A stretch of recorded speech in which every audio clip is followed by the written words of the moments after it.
করছো? ভাবছো এলেন কোথা? আমি বলছি ভয়ই করো না মাগো, ওই দেখা যায় মরা নদীর সোতা। চোর কাটাতে মাঠ রয়েছে ঢেকে, মাঝখানেতে পথ গেছে বেঁকে। গরু বাছুর নেই কখনো খানে, সন্ধে হতেই গেছে গায়ের বানে। আমরা কোথা যাচ্ছি কি তা জানে? অন্ধকারে দেখা যায় না ভালো।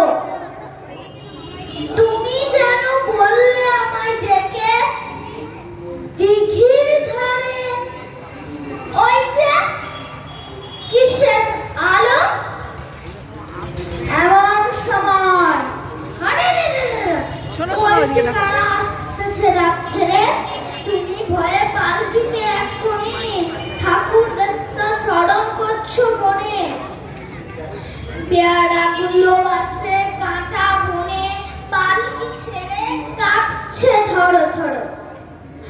আমি যেন তোমায় বলছি ডেকে, আমি আছি, ভয় কেন মা করো।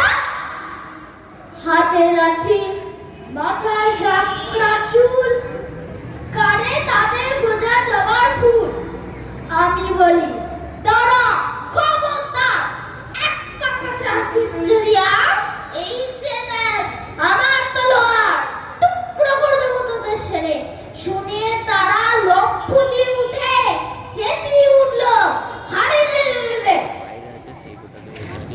তুমি বললে যাস না খোকা উড়ে, বললে 26 আমি বলি দেখো না চুপ করে। ছুটিয়ে ঘোড়া গেলেন তাদের মাঝে, ঢাল তলোয়ার ঝনঝনিয়ে বাজে।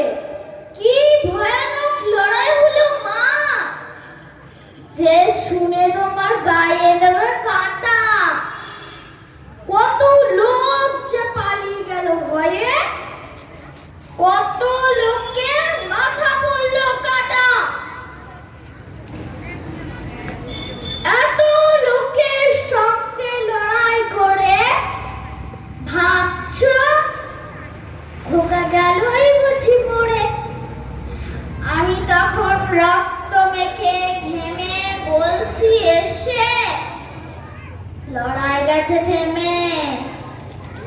তুমি শুনে পালকি থেকে নেমে চুমু খেয়ে নিচ্ছ আমায় বলে, বলছো ভাগ্যের খোকার সঙ্গে ছিল। কি দুর্দশাই হতো তা না হলে।